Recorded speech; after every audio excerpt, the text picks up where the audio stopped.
British helicopters come under fire in Libya.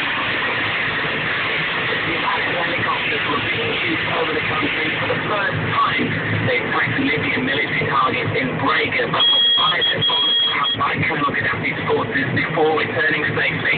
Here's our reporter Rob McKenzie. They were launched from HMS Ocean, 20 miles off the coast of Libya. The Apaches destroyed a radar site and a military checkpoint near the eastern city of